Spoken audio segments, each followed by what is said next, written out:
Oi, Olá, boa gente. noite. Estamos começando daqui a pouquinho a terceira live do Nexim, que vai ser sobre o boletim Expressões da Pandemia. Boa noite, Ju. Boa noite, Flávia. Como tá em Santa Catarina?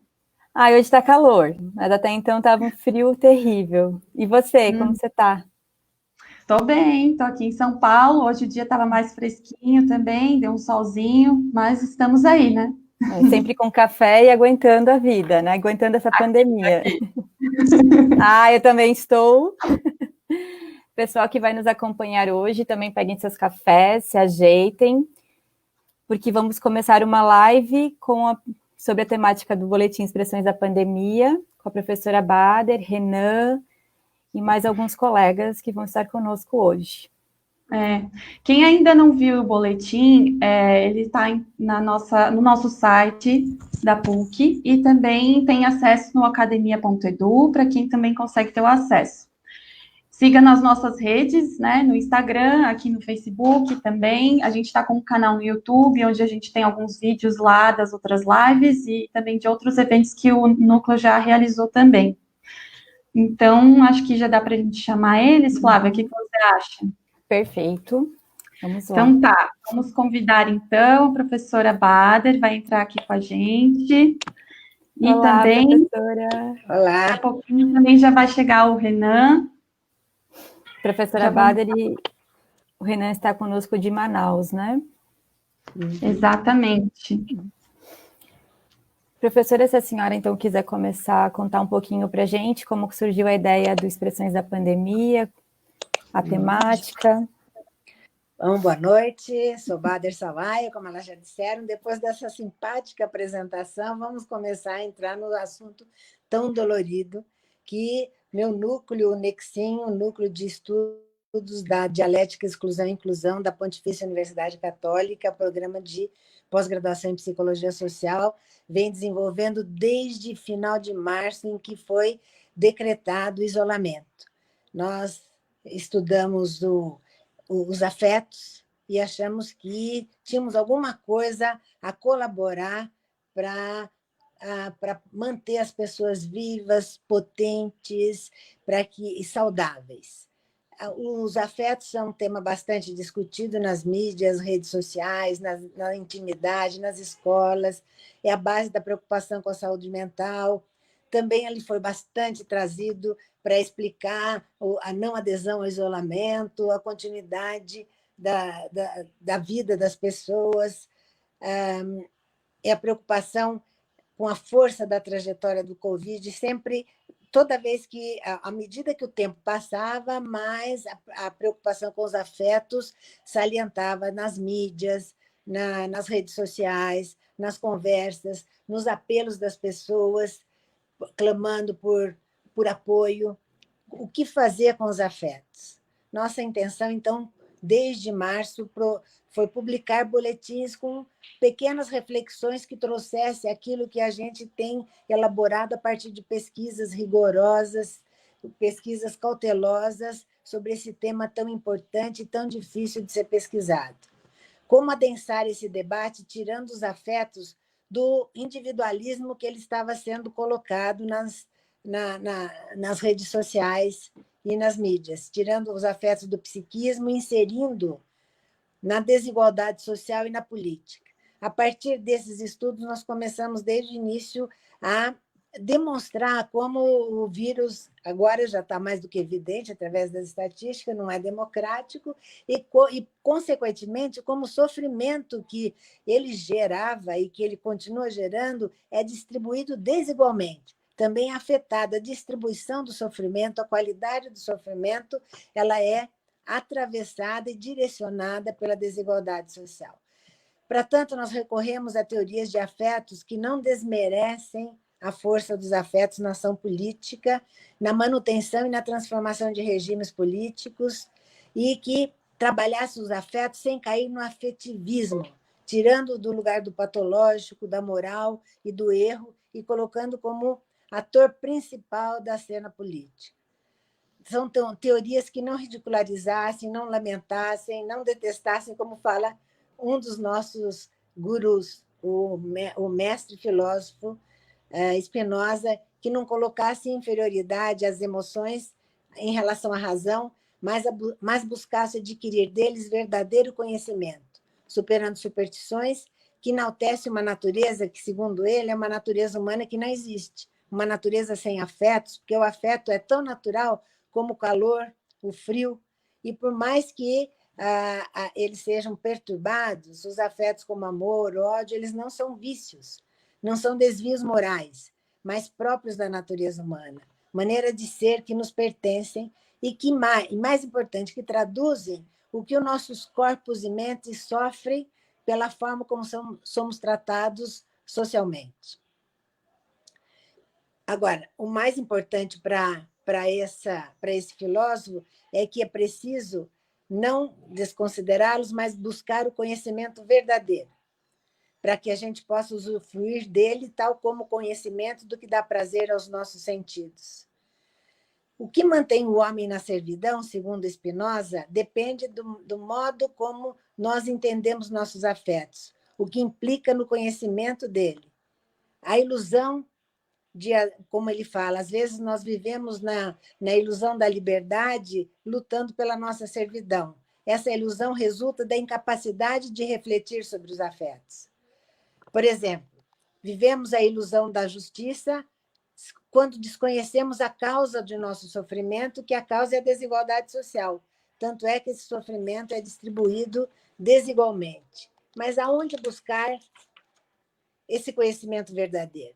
Nesse momento de fake news, em que o conhecimento científico está considerado, colocado no mesmo patamar que outras narrativas em debate, que são narrativas que buscam um poder não na verdade ou no conhecimento, na ciência, mas buscam o poder no embate político, no embate ideológico. Como buscar, então, conhecimento que trouxesse, que não fosse considerado um conhecimento a verdade absoluta, como também negada por Spinoza, mas um conhecimento rigoroso, que busque, a partir da comparação, da reflexão, da pesquisa, a entender as causas dos nossos afetos. Fomos buscar na filosofia, nas ciências humanas, ciências sociais e também em conhecimentos tradicionais, como a cosmologia indígena, que traz um cabedal de conhecimento colocado à prova dia a dia pela experiência. Então, analisar os afetos com o rigor de um geômetra, como faz o Spinoza, nos encantou, demonstrando, comparando, rigorosamente apresentando a dinâmica do raciocínio que levou a tais reflexões e tais constatações. Segundo ele, ideia adequada é aquela que nos liberta da superstição, que expandem a nossa capacidade de pensar livremente, que nos emancipe de conhecimentos fundamentalistas. E foi assim que a gente passou a publicar os nossos boletins, principalmente destacando o conceito de sofrimento ético-político, aquele sofrimento que você é forçado ao sofrimento pela sua condição social. E fomos refletindo em todos eles. Hoje, nesse momento, nós estamos num momento privilegiado, porque já é o 8º boletim. E nesse 8º boletim, nós estamos trazendo reflexões de estudantes que participaram da disciplina, mestrandos, doutorandos, muitos deles também artistas, que participaram da disciplina sobre emoções em Vygotsky e Spinoza, e nos pegou. Essa disciplina ela acompanhou, começou em março, terminou em julho, e fomos durante todo o tempo tendo a oportunidade, triste, mas uma oportunidade de colocar à prova essas teorias e de buscar ensinamentos para manter a potência de vida das pessoas na análise dos afetos. Na primeira live, nós apresentamos essa distribuição desigual, como a trajetória do vírus, como a desigualdade era uma comorbidade mais grave do que o próprio vírus. Na segunda, já trouxemos Margarida Barreto, médica do trabalho, e que fez também mestrado e doutorado em psicologia social, que trabalha a questão da humilhação, do sofrimento no trabalho. para falar sobre a crise do trabalho no neoliberalismo e acirrada e como o contexto da pandemia vai ampliar os problemas que hoje todos nós enfrentamos de desemprego, de sofrimento. E hoje nós temos o grande prazer de contar, então, com o trabalho desses alunos, resultado desses meses de reflexão, pesquisa, estudo, e, mais ainda, uma grande honra e grande satisfação de trazer para cá, para trazer a voz deles mesmos falando sobre essa cosmologia que tanto tem a nos dizer e nos ensinar sobre a função dos afetos, o efeito dos afetos, o papel dos afetos na nossa potência de vida, na nossa potência de busca da felicidade e da liberdade. Passo a palavra para o companheiro aí de boletim, companheiro de núcleo, são 2 núcleos que vêm trabalhando há tempos em parceria e que têm trazido oportunidades importantes de pesquisa para conseguirmos configurar um conjunto de conhecimentos psicossociais para que a gente possa promover maior potência de vida, maior liberdade, maior capacidade das pessoas em comum defenderem suas necessidades e defenderem seus desejos. Professor Renan, tem a palavra. Boa noite, Renan. Oi, Renan, seja bem-vindo.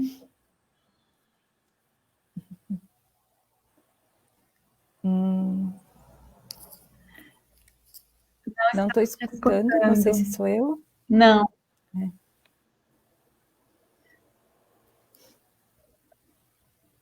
Agora está mudo.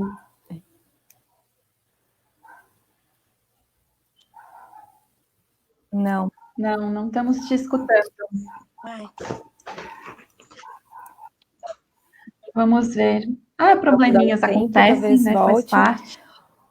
Nós podíamos falar, Professor então, Renan. isso, um pouco os temas que tem esse boletim, os temas todos que dessa disciplina os alunos escolheram, alguns temas dedicados diretamente aos afetos e outros aos contextos sociais. Agora o Renan voltou, podemos dar a palavra para ele. Oi, Renan. Ficou. Agora está mudo. Pronto. Não estamos te escutando ainda. Pode ser que seja do seu aparelho, Estava falando não sei. bem? Pois é. Uhum. Não.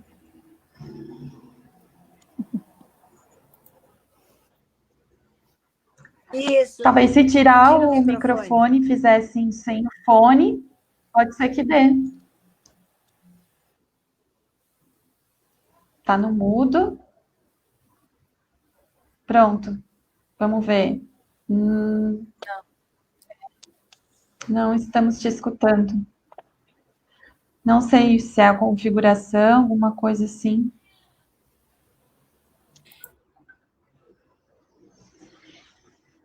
Mesmo com o fone, sem o fone não está dando, né? Então, bom, isso. A gente vai ver se ele consegue acessar. Daí qualquer coisa a gente chama ele no meio. O professor Renan, ele é da UFAM, da Federal do Amazonas, e ele coordena o núcleo NEPAM, que é parceiro do Nexim também no boletim, e no livro Afeto e Comum. Até fica a dica para quem quiser acessar o nosso livro. É um e-book gratuito, está no site do Nexim. Não sei, Ju, se tu vai colocar uma vinheta com o endereço do site depois, mas é pucsp.br/Nexim. Sim. Ele trabalha também, então, claro, com a realidade do Amazonas e veio compor aqui com a gente no boletim. Também escreveu alguns textos. Vamos ver se ele consegue. Ele está aqui de novo, vamos ver se ele consegue falar com a gente. Vamos lá, mais uma tentativa. Oi, Renan. Olá, gente, tudo bem? Boa noite. Pois é, né? É o Com fator emoção, Amazônia. assim. O fator Amazônia, muitas vezes, nos dificulta um pouco. Boa noite a todas, vocês, professora Bader especialmente. O nosso boletim, como a professora Bader falou, ele é um boletim que agrega muita gente de várias regiões do Brasil. E nesse trabalho de agregar mestrandos, mestrandas, doutorandos, doutorandas e profissionais, a gente consegue diferentes olhares sobre a pandemia e sobre as implicações que a pandemia nos apresenta. Porque, de modo que a gente percebendo as dificuldades diferentes que acontecem no Sul, no Sudeste, no Norte, no Nordeste e no Centro-Oeste, a gente consegue passar um pouco dessa realidade para quem nos lê, para as pessoas que muitas vezes desconhecem o que acontece durante a pandemia, o que está acontecendo e do que já aconteceu. No Norte, por exemplo, aqui é onde a gente trabalha. Hoje o nosso convidado, Josias Sateré, vai falar um pouco, espero que ele consiga, com as dificuldades que a gente está tendo aqui de vídeo, espero que ele consiga falar um pouco, como a própria professora Bader falou, a partir da cosmologia dele, de como foi o enfrentamento à Covid e como tem sido esse enfrentamento. De maneira que eu agradeço a oportunidade, apesar das dificuldades técnicas, agradeço a possibilidade da fala. Acredito que a gente tem muito a colaborar hoje com o entendimento do espalhamento da Covid-19 em todo o Brasil e espero que essa noite seja importante para que a gente conheça um pouco mais sobre o que acontece não só nos interiores do Sul, do Sudeste, do Nordeste, mas nos interiores também da Amazônia Profunda, onde a gente entende que se trata de um outro Brasil.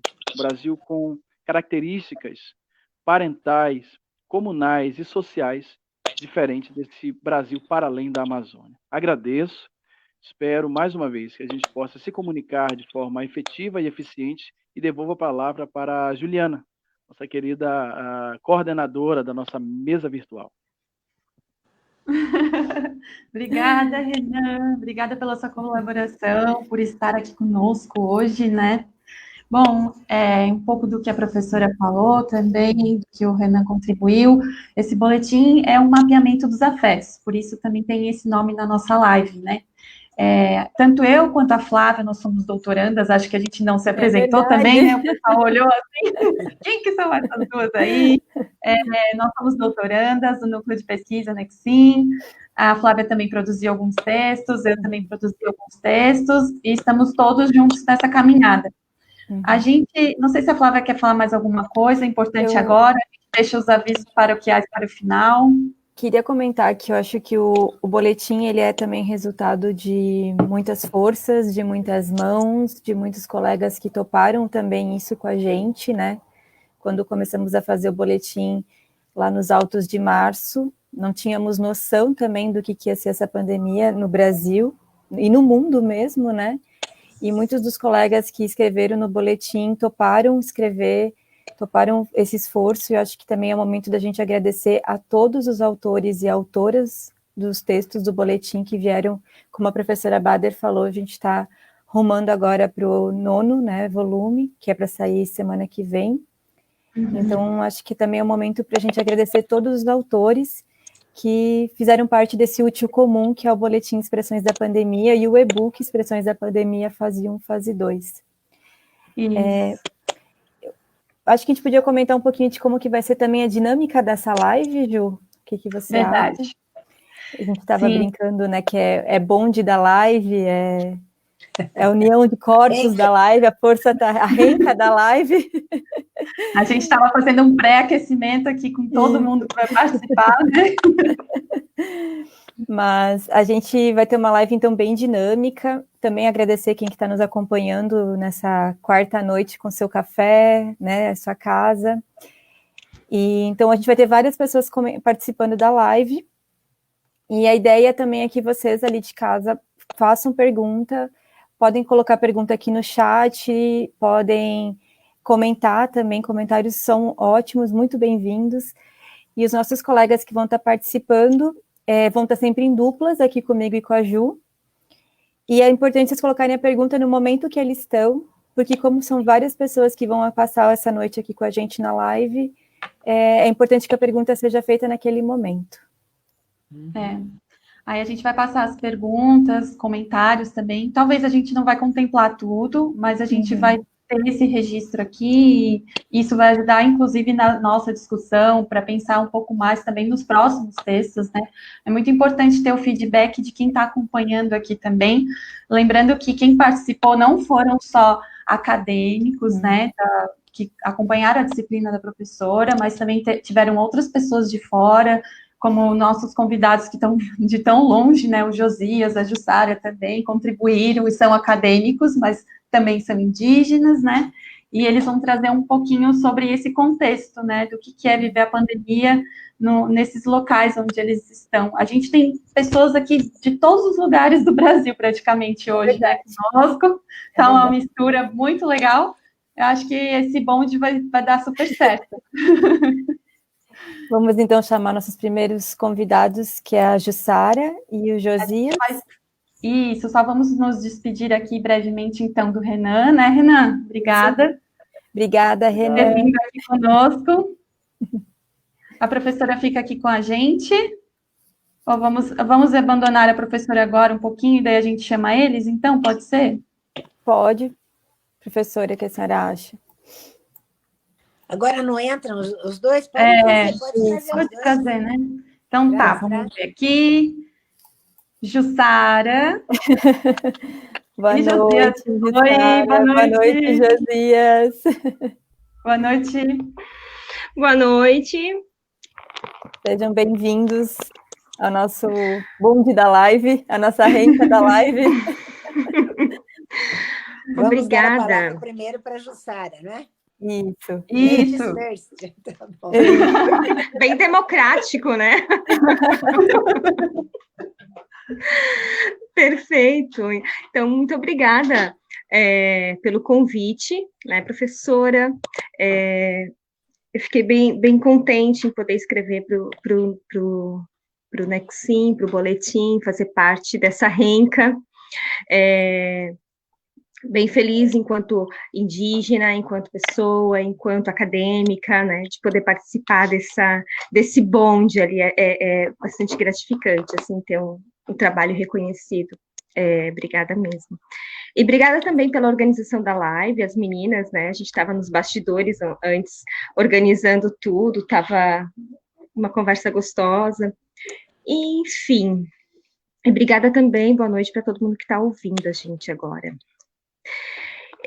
Então, eu sou Jussara Inácio Nuncforo, eu sou indígena Xoclen Laclanon, eu moro no estado de Santa Catarina, nasci na aldeia Xoclen Laclanon, mas eu moro em Blumenau, que é uma cidade aqui no interior do estado, é uma cidade referência em questão de saúde, educação, é uma cidade referência aqui no Vale do Itajaí. Considerando que a gente está com o Brasil inteiro, né, então vamos tentar localizar. Eu sou acadêmica da FURB, eu sou mestranda na educação, aqui na FURB.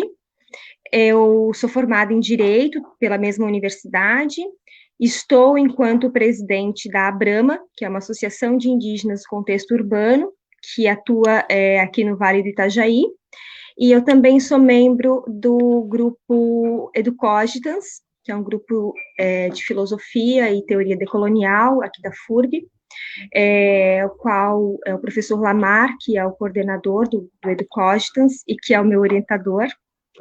A gente bate no peito orgulhosa, né? E aí eu trago um texto, a convite da professora e da Flávia, enfim, né, para uma expressão que traz o título A Perenal Pandemia Vivida pelo Eu Indígena, uma releitura a partir do olhar do continente sobre as reais pandemos. Então, o texto que eu escrevi, até estava comentando antes, né, nos bastidores da live, que eu escrevi com amor e ódio, né?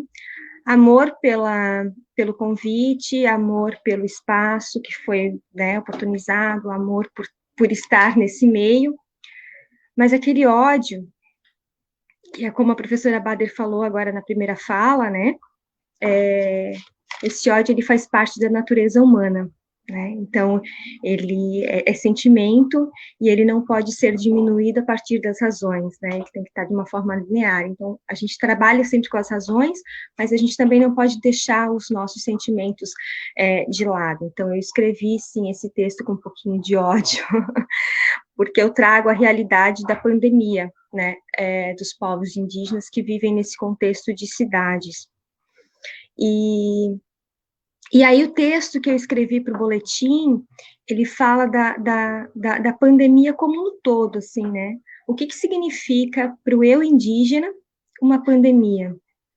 Para muito além dessa crise sanitária que nós estamos vivendo atualmente, né, nessa atual conjuntura, o indígena ele vive uma pandemia desde os anos iniciais, assim, de quando o Brasil foi ocupado e invadido por portugueses e outros, né? Então, a pandemia, ela chegou até nós a partir dessas caravelas, né, que aportaram no Brasil e trouxeram esses homens famintos, com muita sede, sujo, com doença. Essas eram as características, né, palpáveis da real pandemia que chegou, né, que aportou no nosso litoral.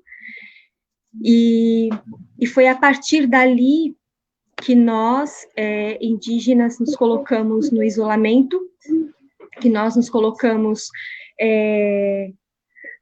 num espaço demarcado, num espaço limitado, para que a gente pudesse salvar as nossas vidas, a nossa cultura, a nossa tradição, para que a gente pudesse salvar, né, a nossa comunidade como um todo. Então, a gente vive essa pandemia desde de 1500. E aí, afunilando, então, a crise sanitária que a gente está vivendo, né, que a gente está vivenciando, para esse Vale do Itajaí, para a realidade dos povos indígenas, né, que habitam essas cidades aqui da região, ela não é diferente daquilo que os nossos ancestrais viveram, né? Ela vem contribuindo para o nosso completo isolamento, para o nosso completo reclusão, né, para que a gente possa continuar salvando as nossas vidas, né, então esse é um momento de resistência sempre. Eu tentei fazer um roteirinho para não me perder, mas eu já me perdi. É natural, né?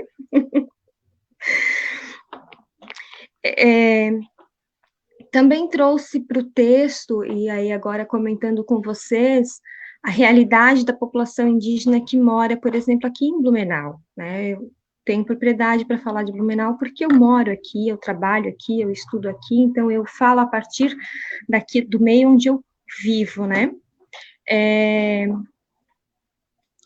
O descaso, e falando de uma forma bem ampla, assim, em relação a estrutura administrativa, né, a estrutura de políticas e ações de cunho em relação à saúde e tudo mais, né, para a população indígena, que através da prefeitura e suas secretarias, nós estamos em completo descaso, sim.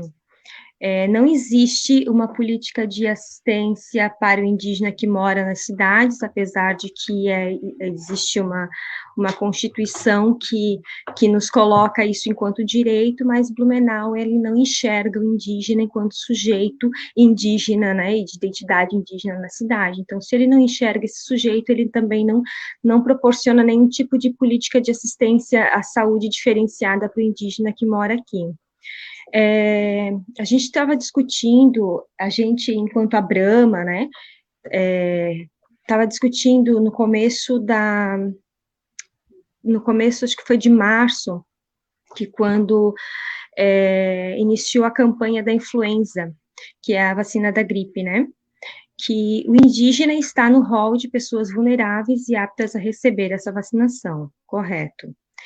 Em tempos de pandemia, essa população que mora, né? Essa população indígena que mora aqui nas cidades, Blumenau, Indaial, Pomerode, Joinville, enfim, né, nessa região, que auto se declaram indígena, que são indígenas, que tem todo um contexto, né, de aldeias e tudo mais, mas que por vários fatores moram na cidade, não tem assistência das prefeituras, nem na vacina da gripe, principalmente em época de pandemia, assim, onde a saúde desses indígenas está ainda mais vulnerável, né. Então, são coisas que a gente tem esse enfrentamento, né, isso só falando da questão da saúde. Então, a pandemia os reflexos da pandemia nos colocam não só na questão da saúde, mas afeta toda a população em termos gerais, assim, né? Penso que é isso. Obrigada, Gessara. Josias? Depois eu acho que a gente comenta dos dois, né, professora? Fazemos primeiro uma fala, os dois falam, depois que a gente comenta. Por favor, Josias, está contigo a palavra.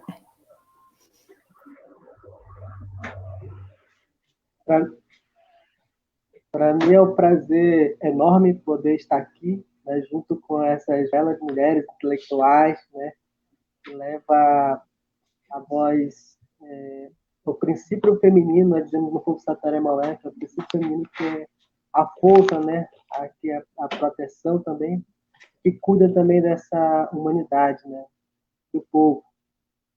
E estar nessa live, para mim, está um canal de comunicação muito importante, né, porque é a voz do povo Sataré-Maué, que será ouvida por várias pessoas, vários professores, né, várias entidades que poderão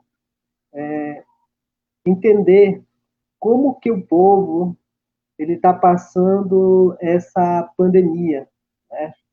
Eu sou aqui do estado do Amazonas, moro no Baixo Amazonas, eu sou da terra Andirá Marau, né?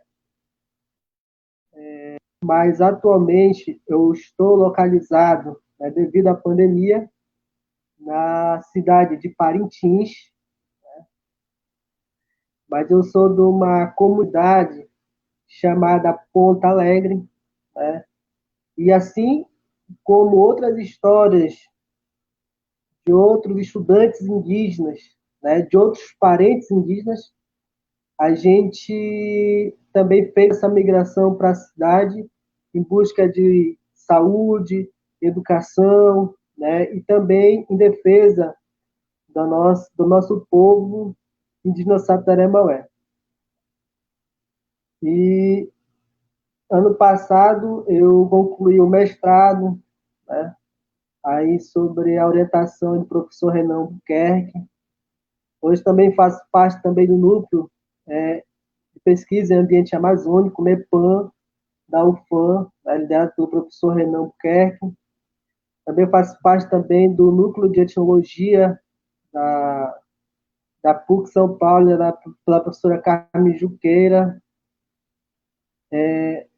Também sou professor da minha comunidade, né, sou pedagogo, professor de biologia, né, e ano passado me tornei o primeiro mestre da nação Sataré-Maué, né, foi um marco histórico e a gente abre esse caminho, né, nós não tínhamos nenhuma referência e hoje nós temos essa referência e a responsabilidade com esse povo apenas aumenta cada vez mais, né?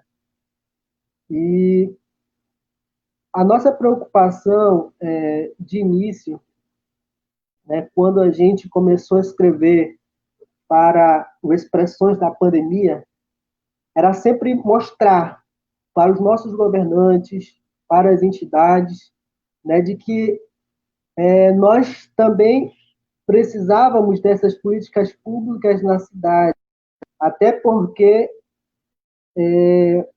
como disse a nossa colega Jussara, os indígenas que vêm para a cidade, eles são praticamente invisíveis, né? Mas também eles são sujeitos de direitos, né? E é tirado dele quando ele sai da aldeia e migra para a cidade, mas que não deveria ser assim, porque nós, né, somos indígenas na aldeia, na comunidade, no nosso território, mas também na cidade também. Mas é tirada esse direito. Então, essa pandemia ela veio escancarar, né, toda a problemática que a sociedade sempre enfrentou. E nós, indígenas, também fomos atingidos.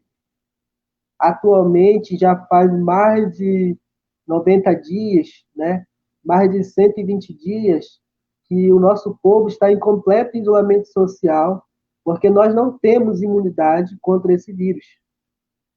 E os nossos parentes da cidade, as famílias que ficaram na cidade, a gente tentou fazer um acompanhamento para que eles não fossem contaminados, né?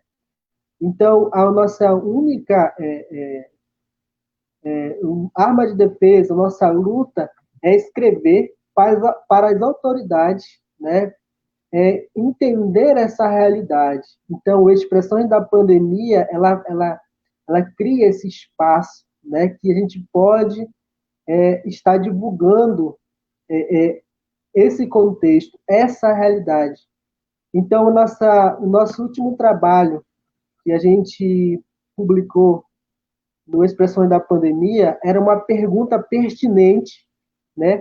A que normalidade se quer voltar se a terra Andirá Amaral ainda sofre com a ameaça da Covid-19, né? Então, sem cura, não tem como a gente voltar à normalidade, por causa que o vírus ele está presente. Então, ele não circula. Quem circula são as pessoas infectadas, né? Então, mas o nosso povo também, né? Como eu coloquei várias vezes em alguns boletins das pessoas da pandemia, nós temos estratégia histórica, nós temos uma estratégia do povo, né? Que é a questão do resguardo, que todo mundo fala que é a questão do lockdown, do isolamento social, e nós já praticamos isso, né? Porque a gente já passou por esse processo, né? E também elementos também que introduzimos junto com o professor Renan nas questões da pandemia é que esse vírus ele já é familiar do tempo em que a gente sofreu também com a questão do sarampo, né? Então a gente já conhece essa problemática. O coronavírus é um vírus que veio com outro nome, mas que nós já conhecemos e nós já temos estratégias. Mas somente a questão cultural, ela não é suficiente para a proteção. Então, a gente precisa também unir o tradicional, as medicinas tradicionais, o conhecimento tradicional, né, com a biomedicina, para poder a gente tentar avançar. Então, eu coloquei essa discussão, né, em um dos artigos nas expressões da pandemia, e eu vejo esse diálogo oportuno para a gente dar todas essas informações, né? Até porque a minha experiência enquanto Sateremaué é diferente da experiência da Jussara, né? E é bom a gente poder divulgar esse trabalho, até porque a gente está passando pelos mesmos problemas, mas com alternativas e soluções diferentes, né? E a gente precisa afinar esse discurso. Então, a Expressões da Pandemia, ela fez essa abertura, ela mostra, ela dá esse panorama, né? Então, quem acompanha os nossos artigos, quem acompanha a nossa publicação, entende a preocupação que desde o início, né, desde o primeiro artigo, que era falando sobre o abril, né, o dia 19, na qual a gente questiona a questão das políticas públicas e que essa pandemia ela veio escancarar, veio mostrar e que até agora, né, passado já 90, 120 dias, a gente percebe que o problema é referente ao Estado mesmo não dar condições para nós, né? A gente ainda é ser escravo, a gente ainda é ser oprimido, a gente ainda é ser periférico, né? Ainda estamos naquele processo ainda de escravização, né? De dizer que nós não somos sujeitos, que nós não temos direitos, mas a gente tenta colocar essa discussão, né, para tentar dar visibilidade ao povo. Então, para mim,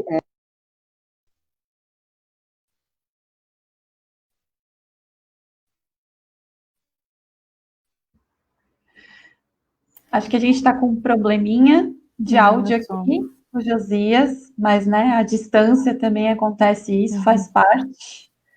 Não sei se o Josias ainda está aqui conosco, pode ser que deu uma travada lá. Mas, enquanto isso, não sei Acho se ele que está voltou, aqui. Ju. Voltou, Josias? Pode falar.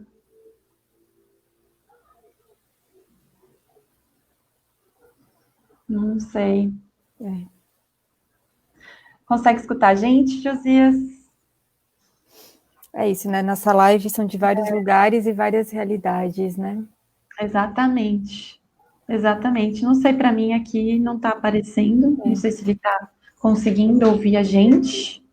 Talvez enquanto isso, se a professora Bader quiser fazer algum comentário. Vou aproveitar, porque como eu já disse no início, nós sabemos que temos muito que aprender com a sabedoria tradicional, uma sabedoria que nunca tratou a ecologia como o dominante dominado, nunca separou emoção e razão, e nós aprendemos muito com os dois formas como de inclusão perversa que precisam ser superadas, afinal precisam ser superadas, que vem desde 1500 se reproduzindo de diferentes formas, como uma delas, a mais importante que o Spinoza, a melhor forma de manter a população na servidão é quebrar o comum. Quando vocês falam, vocês dois estão reclamando, estão denunciando como o indígena na cidade ele perde todos o Estado faz questão de mostrar que ele não é mais indígena. Então, ele perde o mínimo dos direitos que essa comunidade veio lutando para conseguir. Então, nós temos dois tipos de indígena, o que mora na cidade e o que mora nas aldeias. Isso é uma quebra do comum, e é uma forma de inclusão perversa que vai impedindo, vai distanciando cada vez mais as pessoas que são os indígenas uns dos outros e ao mesmo tempo, isso que é um paradoxo que o Josias, desde o primeiro texto, conseguiu mostrar para nós vários paradoxos. Um dos paradoxos é esse. Ele precisa migrar para ter educação, mas, ao migrar, o Estado faz com que ele perca todos os direitos que os indígenas, muito sofridamente, conseguiram. E lá eles não têm direito ao acesso a políticas públicas, às vacinas. Então, uma das coisas que vocês vão nos demonstrando são formas de quebrar o comum, de manter ainda mais, de criar formas diversas de inclusão perversa. E a outra que eu acho muito importante, que no momento, para nós, o seu texto foi importante, e que no momento em que nós estamos discutindo isolamento, será que as pessoas vão aderir ao isolamento? E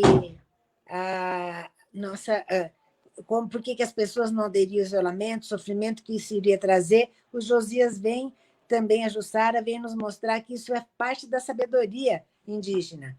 Quando tem problemas de saúde para proteger a comunidade, a estratégia mais eficaz é o isolamento. Só que, paradoxalmente, desde a colonização, é imposto a vocês um isolamento forçado nas terras indígenas. Não pode sair, quem sai perde a qualidade de indígena, o mínimo de direitos conseguidos. Além disso, dentro da terra indígena, a gente vai aprendendo com vocês que não é mais possível isolamento, porque por falta de apoio, por falta de proteção contra as invasões de diferentes formas, né? Então, ao mesmo tempo que vocês nos revelam uma sabedoria, como você mesmo disse, essa sabedoria ela não é o suficiente para conseguir, porque vai esbarrando com o contexto social que vai impedindo que essa sabedoria realmente se efetive. E como você disse, só a questão cultural não é suficiente hoje. Então, é preciso políticas públicas, é preciso a atenção do Estado, a proteção desse cidadão indígena como dos demais. Então, eu acho que são condições que vão revelando formas sutis, nuances sutis de inclusão perversa, como esse sofrimento é distribuído desigualmente e que a pandemia é apenas um dos elementos. Inclusive, outra questão que é importante, vocês não tocaram, é que, por exemplo, muitos dizem hoje, o que nós vamos aprender com a pandemia? O respeito com a natureza, é preciso, afinal, respeitar a natureza para que novas... Então, como vamos tentar conseguir isso? A psicologia social pode ajudar para educar. Para vocês, isso é a coisa mais natural. O respeito à natureza não é algo que vem imposto ou obrigado, ele faz parte da cosmologia. Nós somos a natureza, nós somos únicos, formamos um comum junto. Então, nós temos muito que aprender com vocês e esperamos que continuem com essa potência de vida, buscando lá no fundo sempre essa capacidade de perseverar na existência a despeito de todos os bloqueios. Muito bom, muito bom. Josias, está conseguindo nos escutar? Será que você quer dar mais alguma palavrinha? Não sei se ele está escutando a gente. Enquanto isso, acho que tem uns dois comentários aqui que foram bem interessantes, da Josiane Inácio, falando, eu vou até ler o comentário que eu achei muito bom, ela falou assim, mesmo nos municípios onde há terra indígena, os gestores não têm plano de ação para a comunidade indígena. A gestão municipal vê o indígena como um povo intruso, que quem tem obrigação com estes são os órgãos federais. Moro em José Boatei, trabalho na saúde indígena, na terra indígena Laclanochoclen, desculpa se eu falei errado, e vivencio isso diariamente na gestão municipal. Não somos reconhecidos como munícipes quando o assunto é atendimento, que é muito o que vocês estão trazendo, né? Inclusive, a Jussara falou isso no início da fala dela, o Josias também. Não, indígena não é gente quando está no contexto urbano, né? Não é o que, né? O que eles estão fazendo aqui? Não pode estar aqui, né? Então, acho que... Pode falar, Flávia. Eu acho, Ju, que uma das coisas que a Jussara e o Josias traz também, que é muito potente, é o potencial de denúncia que é esse espaço também de expressões da pandemia, né? Então, é uma coisa que a gente já comentou antes, e voltando também de novo a isso, né? Que eu acho que esse lugar de várias falas, várias narrativas, também tem esse papel de denúncia, que também é o Expressões, né? E o Josias comentou, né, que é um canal de comunicação muito importante, também por conta disso. A gente está documentando a pandemia, né? Estamos denunciando e documentando também essas nuances da inclusão perversa que a professora Bader comentou. Jussara? Isso, estou com a mão aqui levantada. Eu só queria fazer não sei se eu posso? Um recorte no comentário da Josiane. Que assim, ó, a terra indígena Choclen-Laclanon, ela fica, né, parte dela fica dentro do município de José Boatê, né?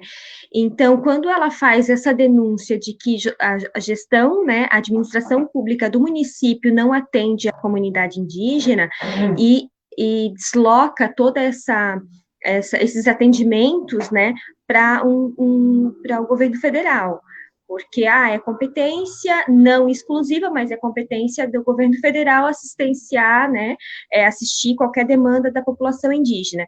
E aí, quando está escrito isso lá na Constituição Federal, o município, ele se distancia do atendimento, entende?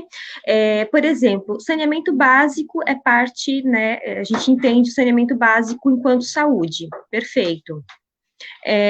Se nós olharmos para dentro da terra indígena Choclen-Laclanon, a água, o município não assistencia, né? Quem tem que fazer a filtragem, enfim, né? E abastecimento de água potável para as residências na terra indígena é o governo federal. Quem faz o esgotamento sanitário.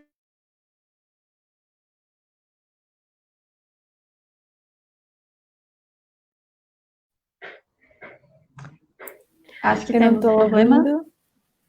de internet. Eu ia dizer que eu não estava ouvindo. Jussara está aí com a gente, voltou. Ju voltou?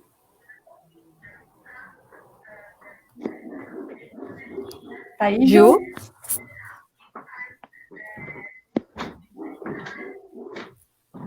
Ju, a gente está te vendo. Oi, agora. Tá vendo Oi?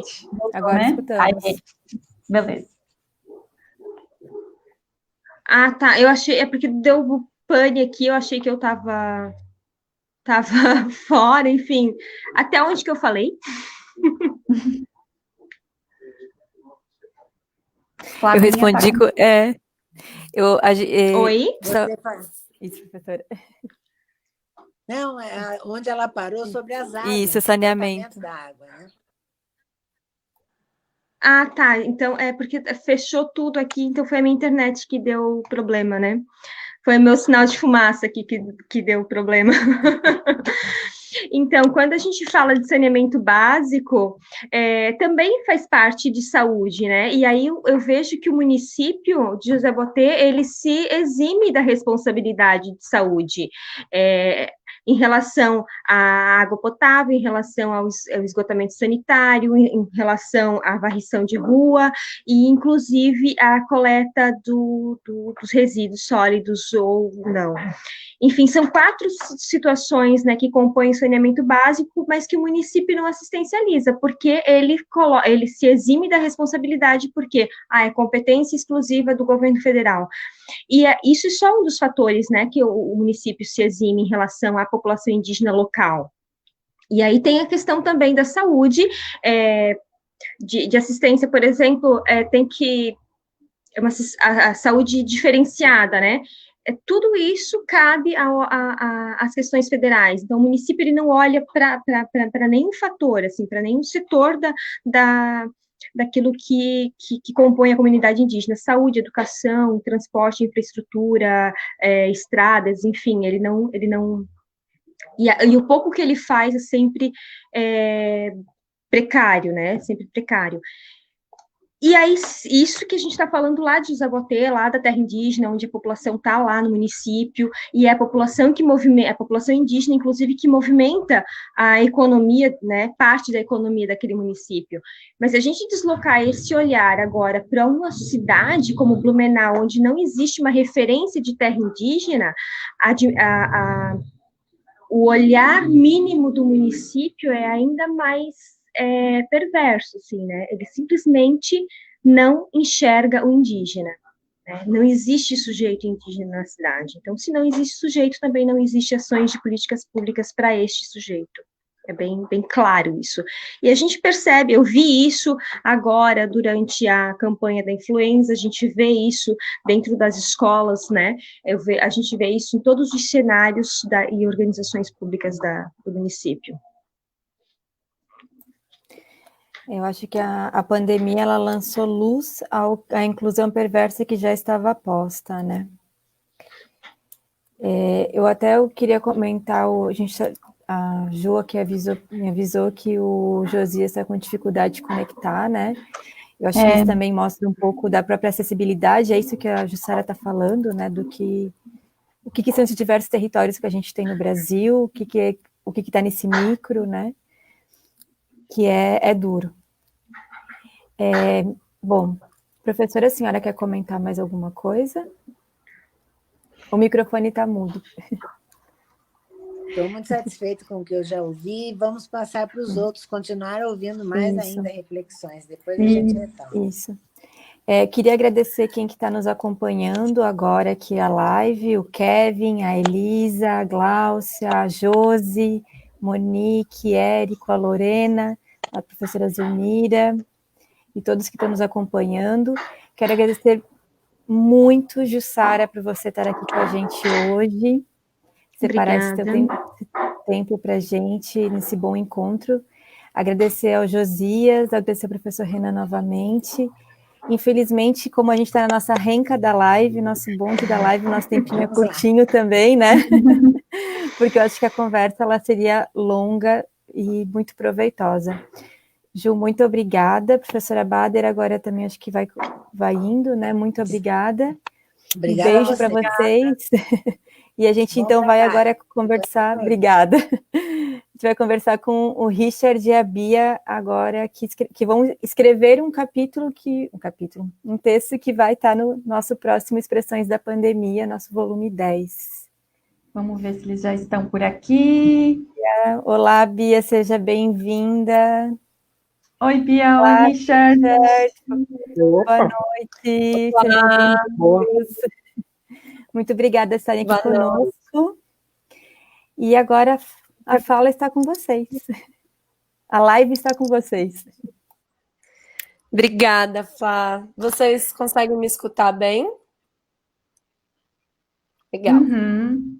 Bom, então, boa noite a todas e todos. Queria agradecer aí minhas companheiras queridas do Nexim e Bader também pelo convite. Meu nome é Beatriz e só para contextualizar um pouco, né, a minha fala, eu também fiz algumas anotações aqui para não me perder, mas desde 2016 eu atuo em uma comunidade ribeirinha da Amazônia, no estado de Rondônia. Essa comunidade, chamada Nazaré, fica às margens do Rio Madeira, numa região conhecida como Baixo Madeira. E acho importante contar um pouco também que a minha porta de entrada, né, nessa comunidade, nesse território, foi através do NAPRA, né, que é o Núcleo de Apoio à População Ribeirinha da Amazônia, uma instituição que trabalha com a formação e a atuação nesse lugar. E em 2018 eu entrei no mestrado no Nexim, né? E desde então eu venho estudando a praxis psicossocial em comunidade ribeirinha, né? A partir dessa perspectiva da psicologia sócio-histórica e dos autores que o núcleo dialoga, né? Spinoza e Vygotsky, principalmente. Em relação ao boletim, acho até que o nosso companheiro Renan já tinha apontado isso, mas quando essa ideia surgiu na disciplina da Bader, o que eu mais achei interessante mesmo foi essa possibilidade da cartografia mesmo, né, por diferentes olhares desses diferentes contextos que os autores e autoras partiram para falar dessa experiência, né? E no sentido mesmo de como essas diversidades e com certeza a desigualdade que compõem esse cenário vão mediando, né, essas nossas experiências que são individuais e coletivas também. Em relação aos ribeirinhos da Amazônia, e é claro também que com essa fala eu não pretendo colocá-los em caixinhas, né, ou homogeneizar, mas trazer um pouco o que, na verdade, Jussara e José já trouxeram também, né, que essas populações tradicionais, desde o processo de colonização, né, e hoje com essa manutenção dessas colonialidades, vem sofrendo essas violações que são gravíssimas, né? E o que a gente observa também, como eles já colocaram, é esse não reconhecimento dessas populações enquanto sujeitos de direitos, né? E aí, trazendo um pouco essa questão dos afetos, né? Na minha atuação, eu venho mapeando o medo, né? E não só o medo, mas também a esperança, né? aquela esperança como aponta Paulo Freire, que é a que espera, né? Além da vergonha, que são sentimentos que, para Spinoza, são sentimentos importantíssimos nessa manutenção da servidão e da passividade, né? E, além disso, um estado de vigília constante e incerteza mesmo sobre a continuidade e a possibilidade das suas existências, da maneira e onde eles desejam, né?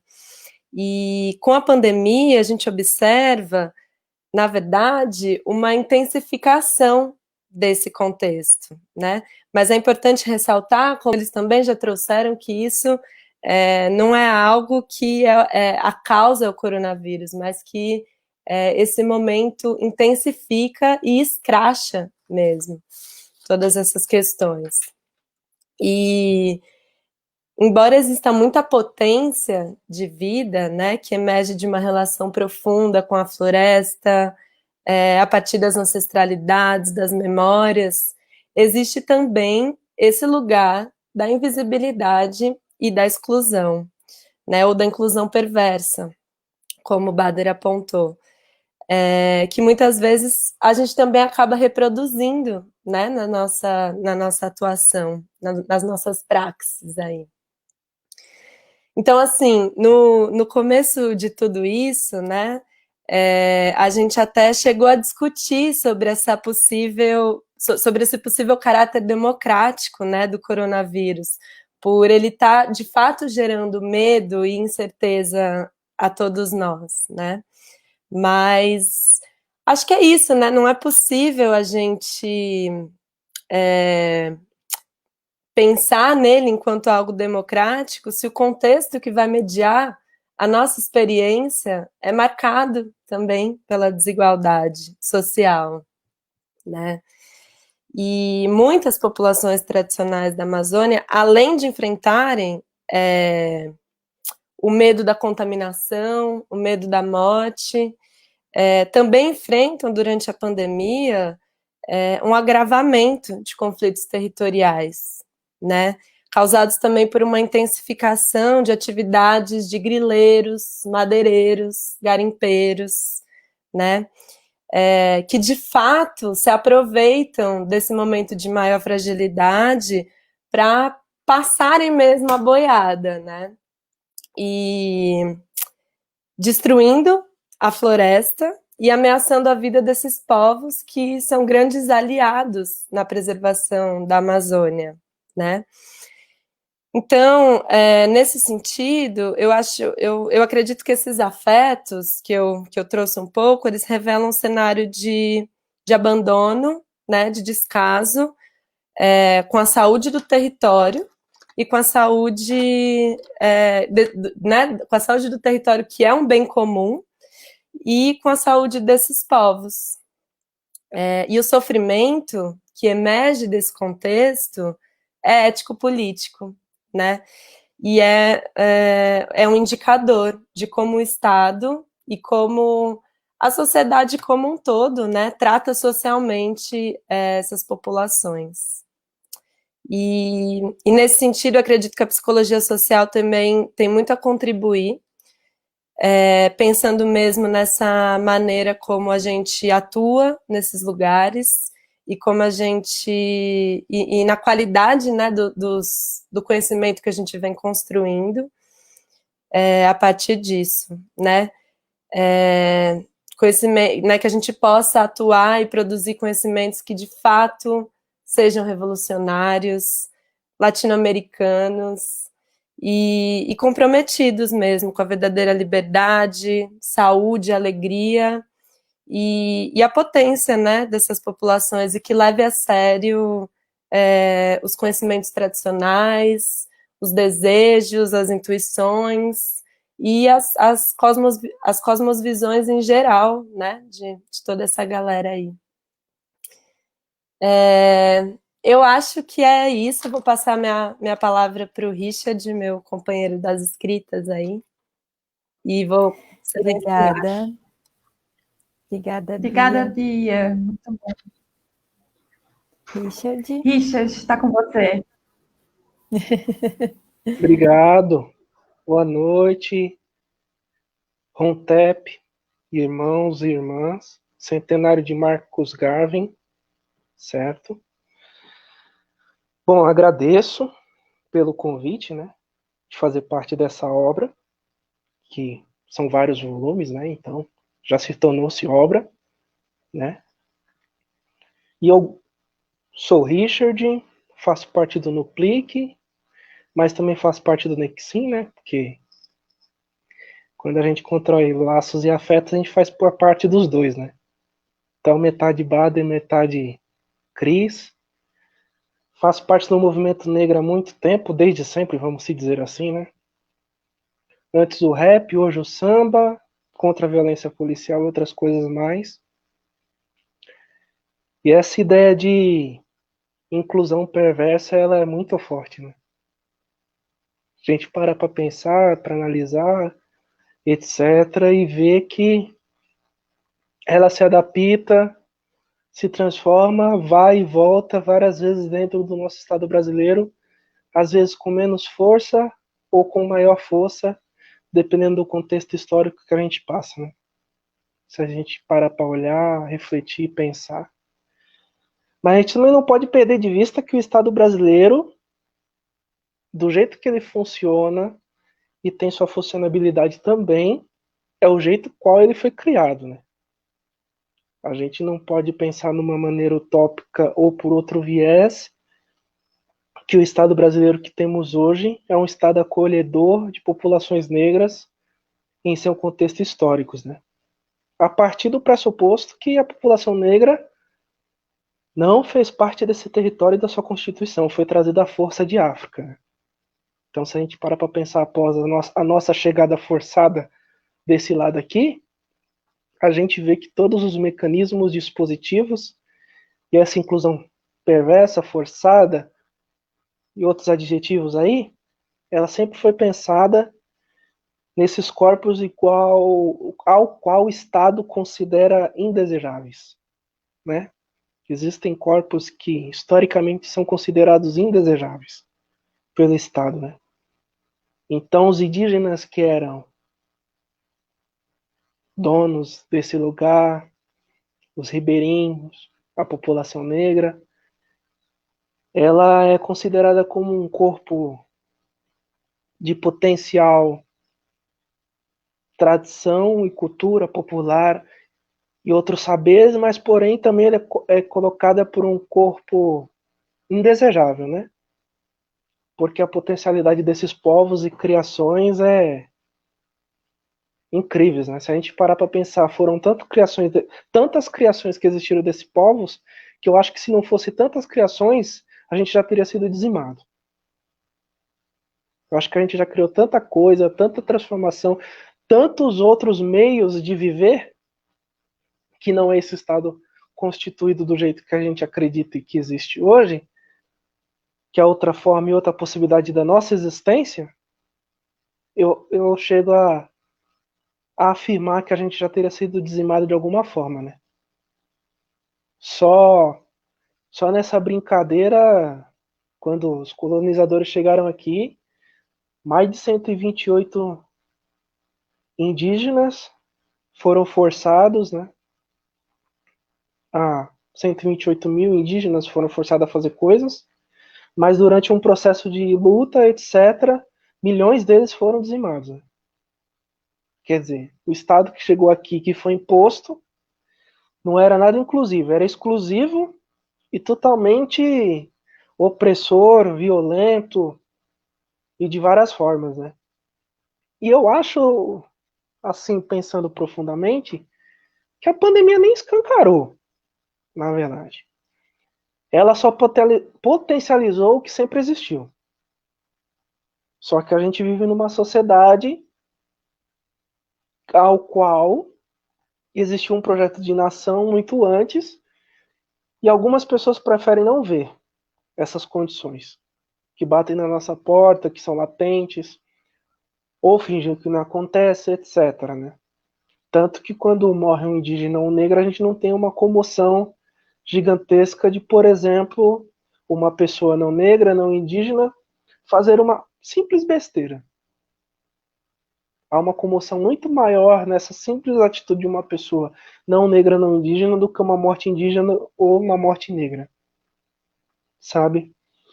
Tem uma frase de um poeta suburbano que eu gosto muito, que ele costuma dizer: sofrer por quem está longe, ignorar por quem está perto, esse tipo de fé não tem como dar certo.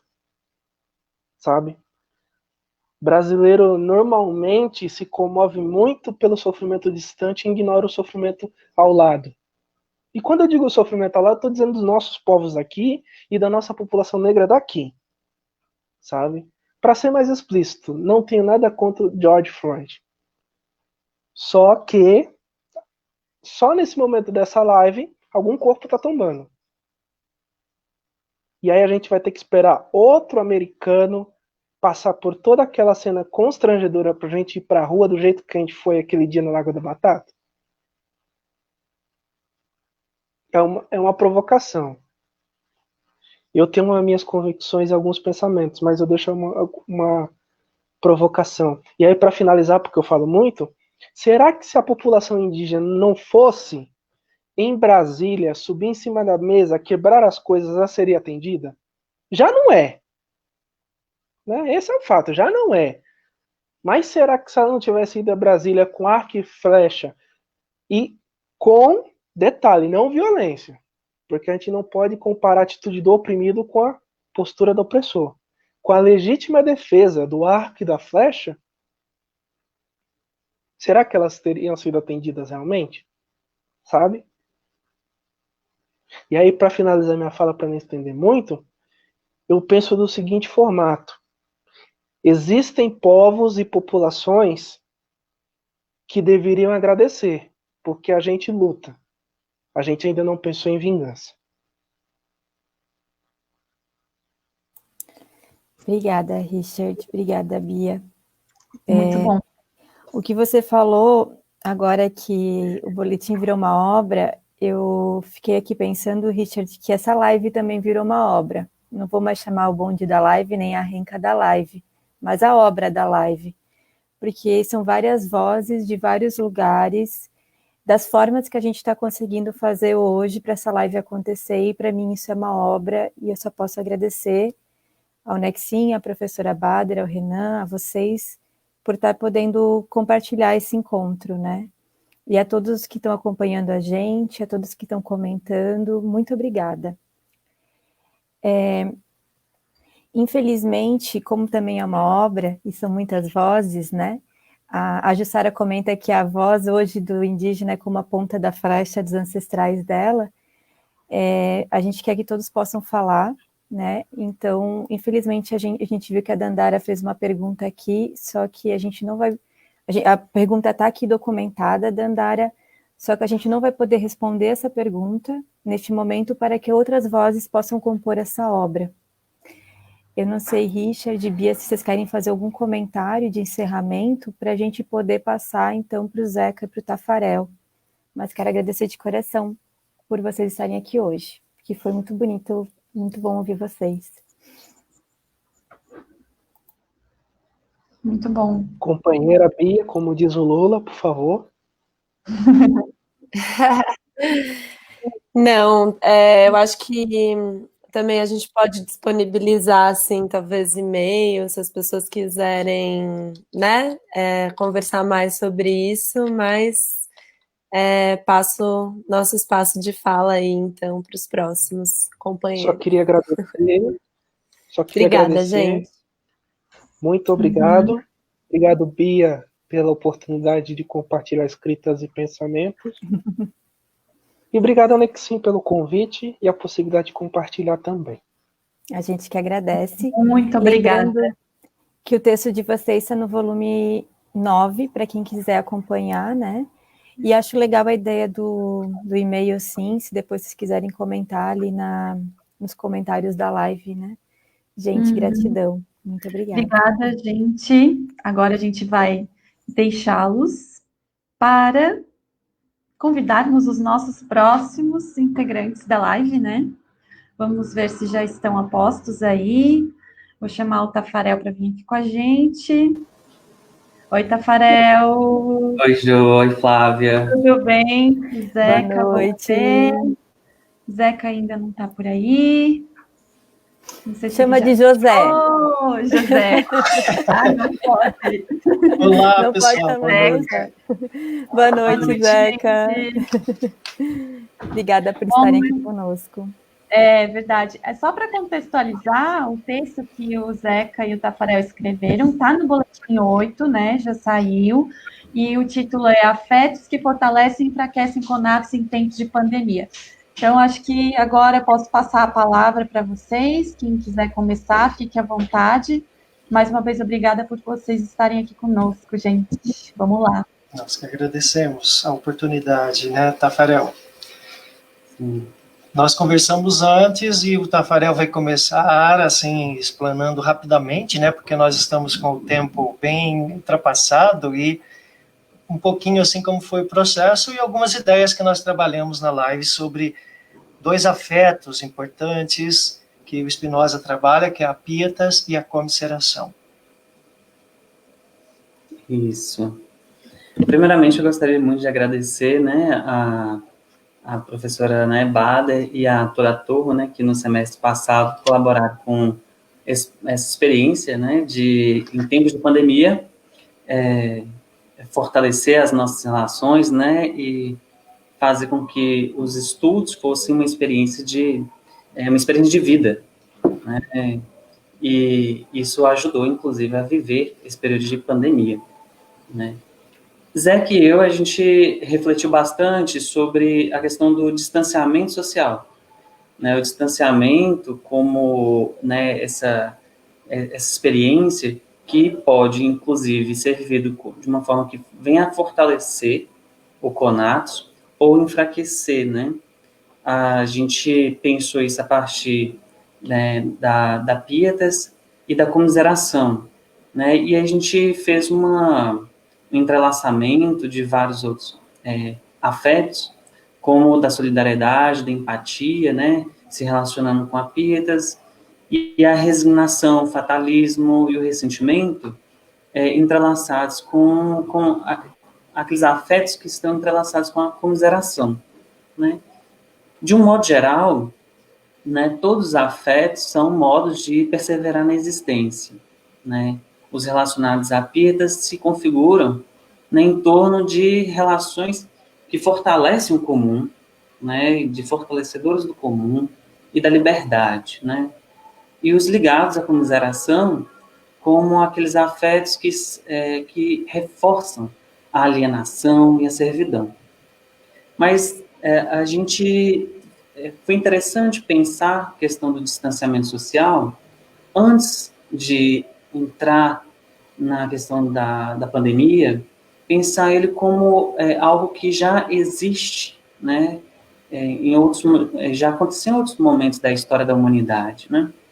Há relatos milenares, né, de pessoas que, por motivos, por exemplo, religiosos, praticaram distanciamento social, refugiando-se no deserto, nas florestas, nas montanhas, né, a exemplo dos ascetas e monges, né, até mesmo por motivos artísticos, né, tem aqueles que se distanciam em busca de inspiração, mas há também o distanciamento social forçado, né, como estratégia de punição, de controle dos corpos, como os manicômios, presídios, né,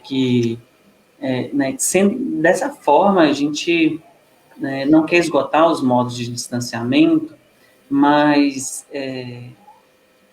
lembrar que tem um caráter contingencial, histórico, deste atual momento que estamos vivendo, né, que adquire uma função sanitária, né, de proteção à vida, né, se mostrando preponderante em relação à economia, ao lazer, à educação, que, né, levando as pessoas a reformularem seus hábitos, né, de vida cotidiana, né, os trabalhos e, inclusive, práticas religiosas, né, que muitas pessoas se viram impedidas de, né, exercer seus seus ritos, né, em função do distanciamento. Né, mas também a gente pensava, né, o distanciamento em um contexto de desigualdade social tão exacerbada no Brasil, né, a gente precisa reconhecer que é um privilégio manter o distanciamento social, né, pois essa prática requer estrutura social, econômica e psicológica. Né. Por essa razão, né, junto aos que conscientemente reconhecem a importância do distanciamento e usam dos privilégios que têm para cumpri-lo, também reconhecemos como, né, o distanciamento como fortalecedores do CONADS, né, aqueles que, por falta de opção ou por desempenhar algum trabalho essencial, estão expostos às adversidades, né, desse contexto de pandemia.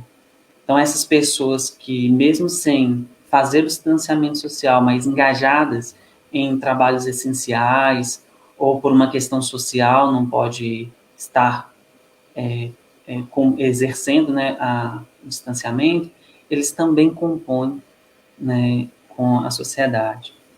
Né. O distanciamento ele tem sido uma afecção muito potente ao favorecer relações de solidariedade, né? Pois muito além da dimensão pessoal, de preservação da própria vida, né, o fato de não adoecer e não ser retransmissor do vírus contribui para que haja leitos nos hospitais, para quem necessitar, né, e para evitar uma sobrecarga aos profissionais da saúde. Né. A solidariedade também se mostra no fortalecimento dos vínculos entre as famílias, né? Entre as famílias, entre os vizinhos, entre as pessoas que nem se conhecem, entre nós mesmos, né? Estamos, né, cumprindo com a quarentena, nas nossas casas, estamos aqui pela live, né, pelas aulas virtuais que tivemos e ainda estamos tendo, né? Então, fez com que a gente reconfigurasse as nossas relações e, ao cumprir o distanciamento social, a gente criou várias outras estratégias, né, de solidariedade, né, de fortalecer as nossas relações, né. Então, nesse contexto, né, o distanciamento ele mostra-se como uma postura de fortalecimento do comum e de afirmação do direito natural de perseverar na existência. Né? Essa parcela da sociedade que permanece sensível, intelectual e corporalmente, à necessidade de uma coalizão ampla, geral e restrita em prol do distanciamento social, não faz outra coisa que agir pelo desejo de fazer o bem, que é engendrado por vivermos sobre a conduta da razão, né? Então, estas pessoas, né, nós que estamos engajados neste tipo de distanciamento, somos afetados pela Pietas e, por isso, né, a gente age no mundo com gestos de empatia, de solidariedade, né, que são dois afetos que a gente, ao longo do nosso texto, a gente foi relacionando a Pietas, né? E isso torna capaz de discernir entre a multiplicidade de afecções vivenciadas nesse período, né, quais são as ideias adequadas, quais são os afetos que fortalecem o comum, ainda que isso implique, né, e não tem condições de se negar, né, e que isso implica sustentar um pesado fardo da mudança abrupta do estilo de vida, né, a distância física dos entes queridos, né, o toque, né, mas né, toda essa população que permanece em casa de forma não reativa, né, fundamentada na ponderação dos princípios que justificam essa coesão social no distanciamento, possibilita um aumento de potência e um fortalecimento do conatos, né? Apesar de estarmos ainda distanciados, né?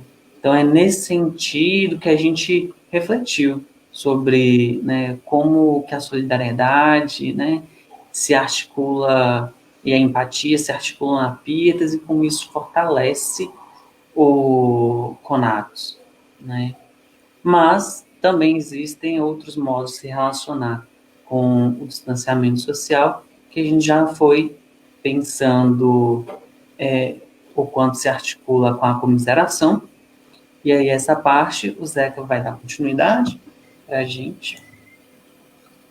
Sim. Só um aspecto do que o Tafarel já mencionou, e acho que é importante a gente assim, destacar, é que os afetos, eles não agem sozinhos, né? Há sempre, como nós falamos no núcleo, há uma constelação de afetos. A professora Bader também toca muito nisso. Ele elencou os afetos relacionados a pietas, que é esse sentimento de respeito ao comum, de busca de fortalecimento do útil comum, e junto dele vem a solidariedade, vem a empatia, né? E, por outro lado, na comiseração nós temos um outro grupo de afetos que se unem. Nós destacamos 3, né, que chamamos de fatalismo, né, nós chamamos também ressentimento e resignação, que são sempre essa trinca que produz, vamos dizer, um ambiente para a comiseração, que é um afeto triste. Por quê? Porque ele age, né, vamos dizer assim, a partir da imitação dos afetos, sempre a partir de algo que interfere de fora no corpo, né, e na mente. É sempre a partir assim de algo externo. Então, nós trabalhamos com uma hipótese assim, quem fica em casa com essa consciência de que está realmente não apenas sofrendo, né, por não sair, mas pensando no comum, age pela pietas, usa a razão, age pela liberdade e tem um nível de comiseração mais baixo. Quem sai achando que está fazendo o uso da sua liberdade, que está realmente, né, enfrentando a pandemia, jogando com a sorte, que o Spinoza vai chamar de fortuna, né, assim, fazendo uma aposta, né, uma loteria com a vida, e independente de como isso vai afetar o comum, esse age pela comiseração, esse age por um processo que o Spinoza chama, né, na Ética 5, na proposição 41, ele chama de imitação afetiva. A imitação afetiva, ela funciona como base desses afetos tristes, porque a comiseração é um afeto triste, porque ele diminui, ao invés de a gente achar que está aumentando a potência de agir, ele está diminuindo, porque ele abaixa o nível da potência de vida. Porque o que nós realmente pretendemos na vida é justamente isso, potenciá-la. E nunca a gente está sozinho, sempre unindo conatos, que é a expressão técnica que o Spinoza usa, e o Tafarel já fez a menção, não é? É sempre unindo conatos para nos fortalecer. E no caso da pandemia, ficar em casa com essa consciência, com essa predisposição para respeitar o comum, nós estávamos agindo motivados pela pietas e afastando-nos da comiseração, evitando essa imitação afetiva, né? A imitação afetiva, segundo a professora Gisele Toassa, lá da UFG, ela diz assim que justamente pela imitação afetiva, as pessoas que nós nos reconhecemos, conhecemos alguns elementos que nos unem com elas, e imaginativamente a gente tenta reproduzir aquela afecção ou aquele afeto que aquela pessoa está vivenciando. E aí a gente sempre acaba agindo por algo que vem de fora e não por uma proposição interna, não por algo que brota do sentido do comum. Você rompe com o comum, você diminui a potência de agir, né? Então, falamos um pouco sobre isso, dessa questão de como evitar a imitação afetiva, de você não sentir a mesma, ou imaginar sentir o mesmo afeto que aquele que você considera seu igual ou semelhante a você em algum aspecto da natureza, né, que você reproduz. Então, como não reproduzir isso? por exemplo, se alguma liderança, alguém que diz, vá para a rua, né, e frente, que isso tudo aí não tem perigo, você vai atrás disso, você está na comisseração, você está agindo por imitação afetiva, como a gente vê muito aí, né, no campo da política, dos afetos, as pessoas sendo manipuladas, acreditando em crendices, superstições, e fazendo com que essa rede afetiva perversa seja reproduzida. Isso é uma das principais afetações que advém da comisseração.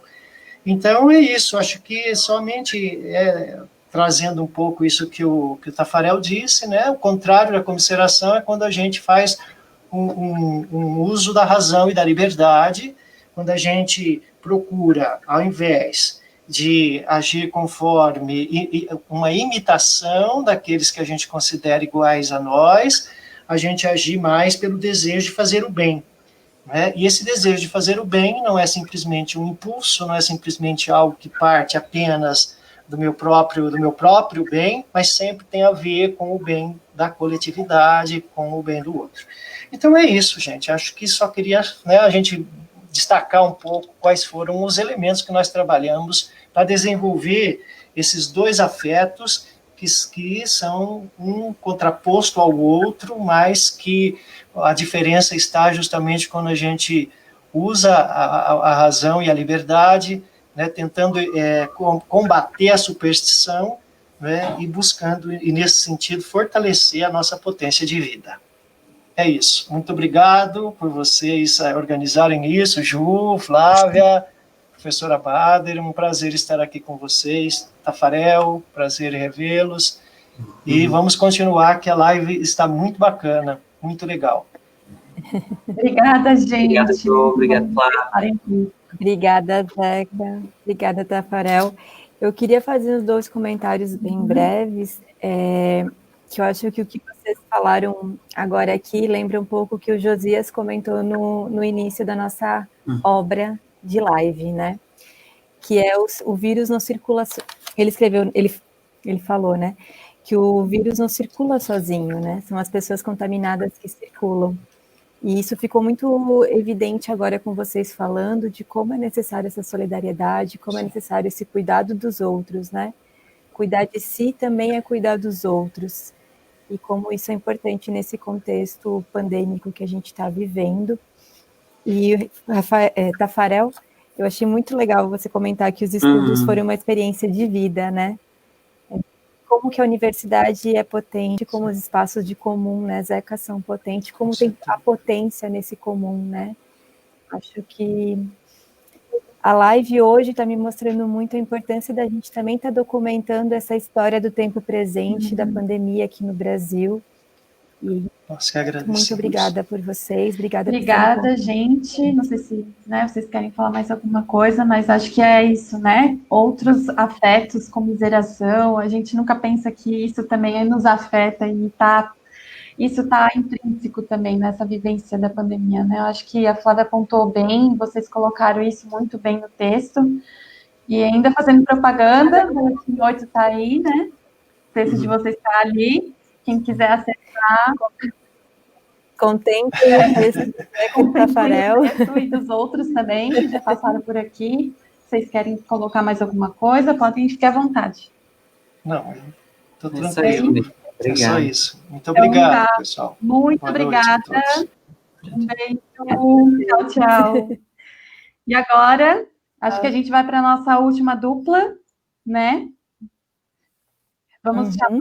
E agradecer também quem está aqui com a gente, né, na nossa obra de live. Vi que a Josiane escreveu aqui, Richard, que já passou por aqui, Glau, né, Jafé Sateré, Beatriz. Obrigada a todos que estão aqui nos acompanhando na nossa obra. Gostei agora de começar a falar obra de live, Ju. Obra de live. Vamos chamar as 2 últimas do bando, então, agora, na nossa obra de live. Então, a gente vai falar agora um pouquinho com a Fernanda e com a Alice. Oi, meninas! Olá, meninas! Sejam bem-vindas! Obrigada! O texto de vocês também vai sair no volume 9, né? É, isso. Perfeito. Por favor, fiquem à vontade. Tá bom. Bom, eu vou começar então. Primeiro eu queria agradecer a professora e as colegas. Esse semestre foi bem legal, foi um desafio e um prazer, porque foi um tema muito novo, com autores novos, mas foi assim muito legal, apesar de ter sido virtual. Foi muito interessante, assim, eu gostei bastante. E, bom, eu sou do serviço social, eu sou assistente social, minha linha de pesquisa são os adolescentes a quem se atribui ato infracional, e aí é tanto linha de pesquisa quanto atuação profissional, eu trabalhei muito tempo nessa área, então, mas a questão do afeto sempre foi algo que me chamou a atenção, trabalhando principalmente com os adolescentes. Bom, o título do nosso texto chama Enquadramentos Artísticos da Pandemia, a felicidade possível em tempos de isolamento social. Bom, e aí, para pensar esse tema, na verdade, aconteceu, assim, né? Porque nesse tempo de isolamento eu ficava muito tempo sentado numa mesa, de frente para a janela, olhando para várias outras janelas, com várias outras pessoas que também estavam sentadas em mesas e olhando para mim, provavelmente. E aí eu comecei a fotografá-las, né? E era muito interessante porque você olha o tédio do outro, você olha, né, a tristeza ou a alegria do outro também, então foi muito interessante registrar isso, e aí eu resolvi fazer uma página no Instagram e seguir várias outras pessoas que eram artistas, relacionadas à fotografia ou não, e também observar os meus amigos que são artistas, né? E como eu acho que a pandemia permitiu que alguns artistas conseguissem produzir fora de uma lógica mercadológica ou capitalista, né? Eles não estavam produzindo necessariamente para vender, né? Eles estavam produzindo para sentir o que está acontecendo com eles e com o mundo, né? Então veio um pouco, aí veio dessa experiência toda. E aí quando eu falei com a turma, né, que eu queria falar sobre arte, a primeira sensação que me veio foi a culpa, porque parece meio absurdo a gente querer falar de arte no momento que as pessoas estão morrendo, que as pessoas estão passando fome. Então, mas aí na hora mesmo, eu lembro que a Bader me acalmou, e ela falou, não, a arte é fundamental sim, né? Não só agora como sempre, mas principalmente agora.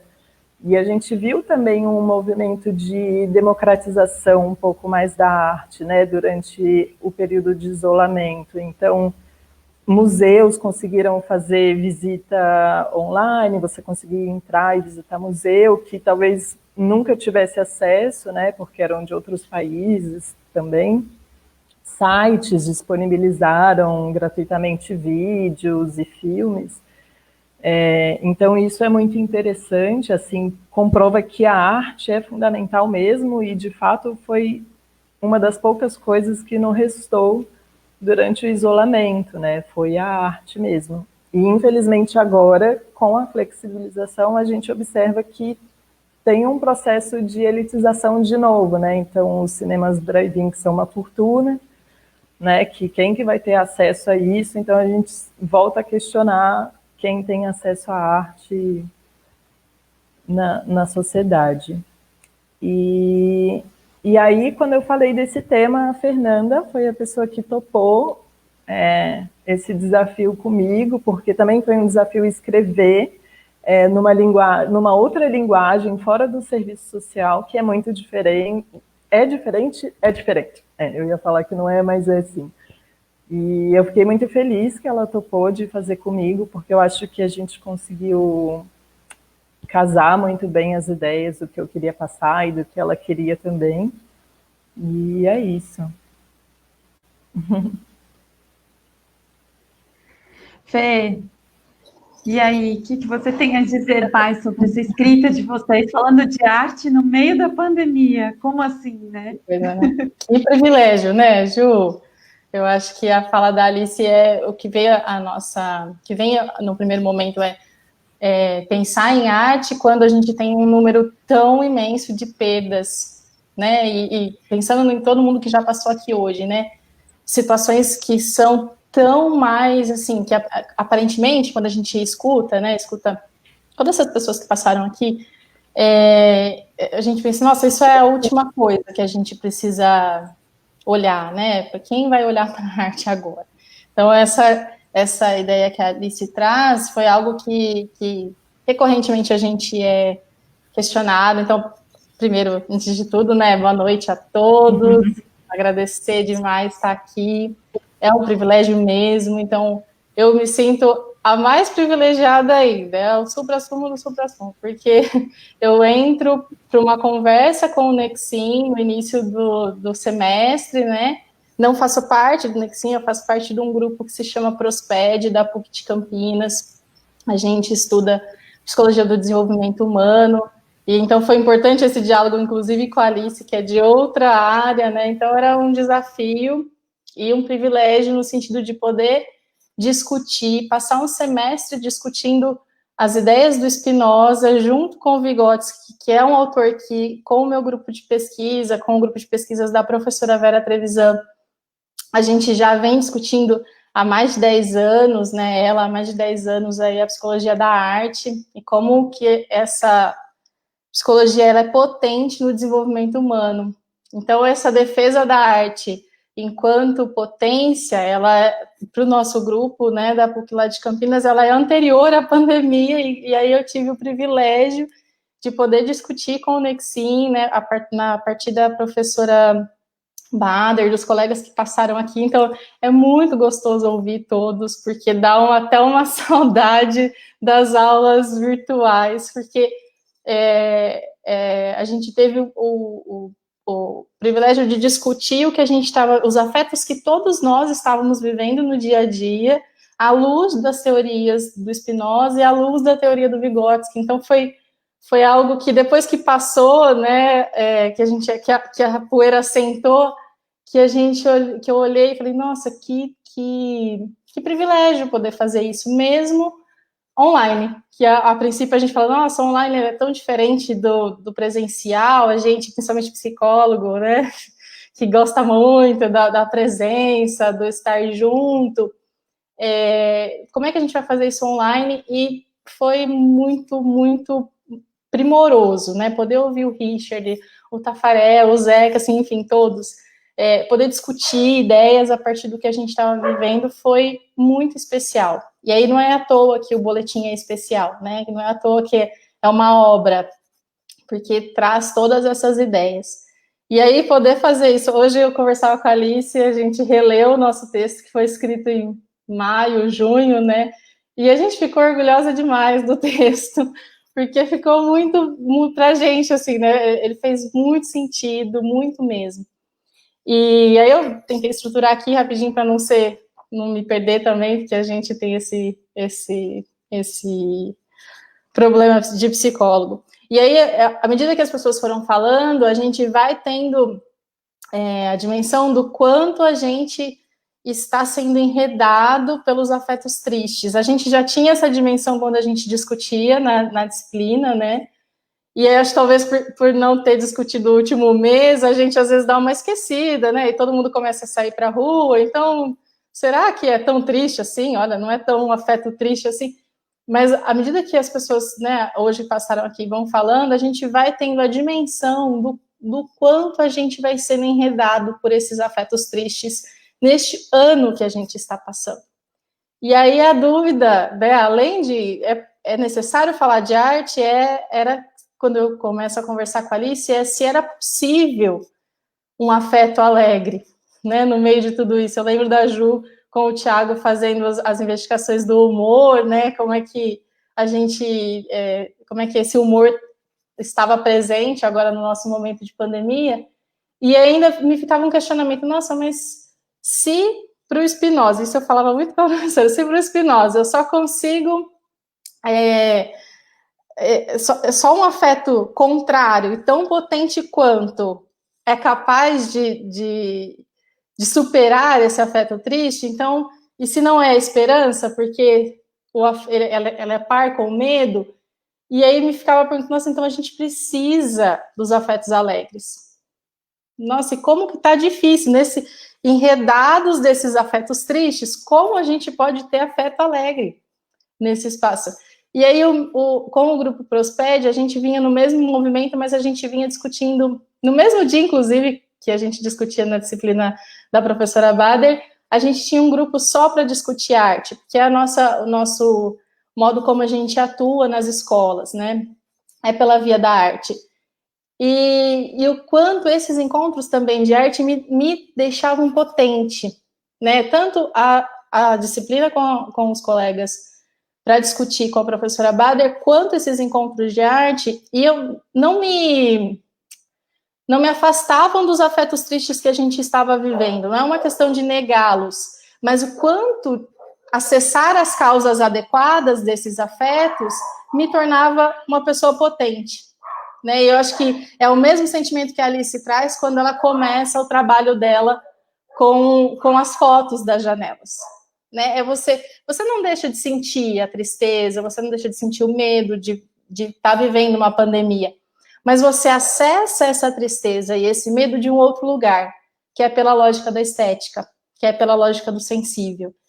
E aí, essa é a capacidade que a arte tem de nos fazer viver as emoções a partir de um lugar seguro. Então, a gente viu um movimento que a Alice traz, né? Um movimento de muita gente acessando, às vezes, coisas artísticas que antes da pandemia não acessavam. Então, muitos colegas assistindo mais filmes, falando sobre diretores, acessando os museus virtuais, ou acessando mais imagens, literatura, muita gente que começa a ler, né, nesses momentos.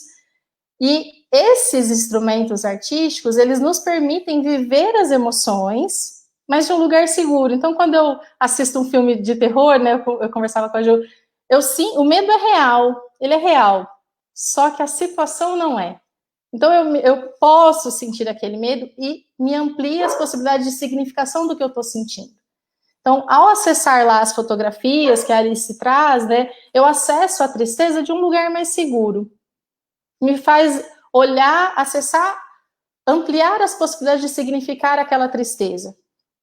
Então, o quanto uma coisa que e ao mesmo tempo, né, a arte, os artistas, eles foram os trabalhadores, que se a gente for pensar, os artistas do teatro, o Zeca estava aqui até agora, podia ter falado dessa experiência dele, foram os profissionais que mais sofreram e que vão demorar mais para voltar.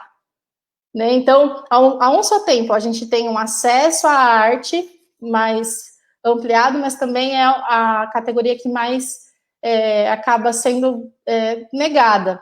E aí o Richard estava aqui, ele falava do samba, eu lembro da tristeza que eu ouvi quando ele fala que os enredos não estavam sendo feitos, porque não existia o espaço para aquilo. Então, a necessidade de ampliar os espaços para os atos criativos. E quando eu faço a fotografia, como a Alice, eu posso ressignificar o que eu estou vivendo, e ao contemplar também essa fotografia, eu amplio as minhas possibilidades de acessar. Então, tanto o artista que cria, como aquele que contempla, ao acessar a arte, ele amplia as possibilidades de significar o vivido. E daí a urgência da arte nesse momento, né? É um momento de incertezas, novo, que nos implica uma atividade criativa maior que eu posso ter pela via da arte. Então, essa vai ser, acho que, a defesa do grupo de qual eu venho, e aí é muito bacana poder conversar com o Nexim e ver que a gente partilha dos mesmos fundamentos e defesa pela arte, né? A arte que o Vygotsky traz em diálogo com Spinoza. Acho que é bem isso. Então, não pode ser algo de privilégio, né? Precisa ser para todos, né? Sempre precisou, e agora mais do que do que nunca. Acho que é isso. Muito bom, meninas. Obrigada, meninas. Tem gente aqui nos comentários já querendo ler o texto de vocês, que vai estar disponível. Ó, a Lilian Dugnani comentou com muita vontade de ler esse artigo. Parabéns por trazer esse tema. Lilian é uma parceira nossa do Prosped também, com quem a gente troca muito. Então, eu trazia conversas do Nexim, do que a gente discutia na disciplina, para discutir com eles. Foi um semestre, apesar de pandêmico, muito potente. Muito obrigada a todos aqui que comentaram, Léo Pinho, Ellen Fernandes, Renan, Gláucia, Guilherme, o Zeca está aqui acompanhando com a gente. Muito obrigada a todos que estão aqui conosco. A professora aqui está comentando parabéns a todos e todas, está muito orgulhosa, e também falou aqui para nós que é muita potência em circulação, e realmente, né, Júlia, dá para sentir. E essa potência não acaba aqui, né? Porque o boletim número 9 sai semana que vem, com o texto da Alice da Fernanda sobre arte, que tá lindo, tá maravilhoso, porque a gente já viu. E aí o pessoal vai poder baixar, né? A gente colocou. Oi? Vou dar spoiler. Não podemos dar spoiler, mas está muito lindo. Meninas, não sei se vocês querem falar mais alguma coisa, agradecer, enfim, qualquer coisa, a palavra está com vocês ainda. Alice. Não, eu queria só falar que uma palavra que me marcou muito das discussões que a gente teve foi estranhamento, principalmente em relação à arte, assim, né? E eu fico pensando muito isso, né? Que essas janelas na frente da minha casa sempre estiveram lá, e as pessoas e os animais de estimação também. E o quanto esse estranhamento da realidade é muito potente, né? A arte potencializa esse estranhamento e você olhar as coisas de uma outra perspectiva, assim. Então, essa foi uma palavra que me marcou bastante, tanto ao fazer o texto e nas discussões durante o semestre. E eu acho que eu queria agradecer mais uma vez a professora e vocês, e a possibilidade de escrever sobre isso também foi bem bacana. É isso. Eu acho que eu também gostaria de agradecer imensamente a Ju, a Flávia, a Alice, a professora, todos do núcleo, agradecer o meu grupo do Prosped também, que sempre está junto comigo, e agradecer mesmo, acho que a gente agradecer essa potência que a gente tem. Acho que os meninos falavam um pouco antes, né, do comum, e como a gente sente potência quando a gente é comum, né? E isso foi muito vivo na disciplina e é muito vivo na obra do boletim. Obrigada, meninas, mais uma vez. Fechamos com chave de ouro, então, né, Flávia? Falando de arte. E eu justamente comentar isso, né? Porque a gente está fechando a live com um tema tão potente e com um afeto alegre, né? Apesar desses afetos tristes circularem nessa terrível situação que a gente está vivendo, eu acho que a possibilidade de falar de arte também nos afeta com alegria, que é esse afeto tão potente, né? Vamos, então, nos despedir das meninas. Tchau, Alice. Tchau, Fernanda. Obrigada. Júlia. Então, e agora? Acabamos a tarefa. A nossa obra chegou ao final. Chegou ao final, hein? Acho que essa live mostra realmente a potência do comum, né? De uma disciplina que a professora Bader ministrou, que vocês estavam presentes, como comum, o Expressões da Pandemia como comum, e isso também, né? Essa live que foi essa obra, que foi esse bonde, que foi essa renca, que todos que passaram por aqui deu muita potência, sinto muita potência, só posso também agradecer. Acho que todos que estavam aqui contribuíram com os textos, não somente esses que estavam aqui, os outros também colocaram um pouco das vivências, e acho que foi um espaço de abrir isso também, né? O Expressões da Pandemia é isso, é um espaço de expressar tudo aquilo, né? Que a gente talvez não está conseguindo colocar em atos, porque a gente não tem o contato com o outro corpo, né? Então a gente coloca nas palavras, né, escritas. Exatamente. E agora nesse encontro virtual, né? Exatamente, é encontrar os encontros possíveis dentro dessa realidade que a gente está vivendo, né? Eu lembro quando estávamos comentando do título, né, do Expressões da Pandemia, lá nos Autos de Março, e parece que faz tanto tempo, né, esse tempo imaginação, ele escorre nas nossas mãos, né, e a gente queria uma palavra que expressasse isso, né, realmente. Eu acho que o título faz jus, né, as diversas expressões que a gente está vivendo, os diversos afetos que a gente está vendo acontecer, né. Começamos falando de medo, esperança, fomos para melancolia, esperança e utopia, falamos de corpo, e agora a gente está aqui encerrando a fase 2 do Expressões da Pandemia, também falando de arte, né, também falando, continuando falando desse direito ao isolamento. Acho que Expressões, ele está expressando justamente o que a gente está vivendo nessa pandemia no Brasil. Bom, acho que é isso, né? Não sei se você gostaria de falar mais alguma coisa. Eu acho que tem que lembrar o pessoal onde eles podem encontrar Expressões da Pandemia para ler, por favor.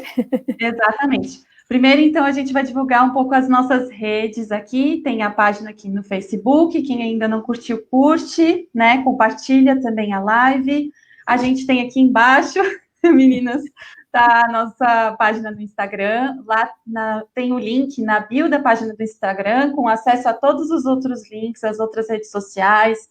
A gente também tem o nosso site, que é pucsp.br/Nexim. Lá vocês vão encontrar tanto as produções do núcleo, como tese, dissertação, capítulo de livro, textos da professora Bader Savaia, e também o Expressões da Pandemia. Tem uma abinha lá especial só com Expressões da Pandemia, todos os volumes. O Afeto em Comum também está lá, para quem quiser ler. O livro Afeto em Comum, que é o nosso primeiro livro do núcleo. E também, para quem puder, se inscreve no canal do YouTube, porque a gente está colocando as lives lá. Também tem outros vídeos que a gente já fez em alguns eventos. E a gente pede também para vocês continuarem assistindo a gente. Vamos ter outra live no dia 19 de agosto, também falando sobre afeto, só que de outra forma. Com Marlito. Com Marlito, grande companheiro. E é isso, gente. Obrigada a quem conseguiu ficar aqui com a gente nessas 2 horas, né, de live. Muito gratidão. O Thiago está lembrando aqui do sininho do YouTube, Ju, que você sempre comenta, a importância. Aí quem se inscrever no YouTube, clica no sininho, ativa as notificações e vocês vão receber os nossos vídeos. Muito obrigada, pessoal. Nos acompanhem, que em breve temos notícias também do 3º encontro do Nexim. Exatamente. Tchau, gente. Tchau, boa noite. Boa noite. Tchau, Pá. Beijo. Tchau, Ju.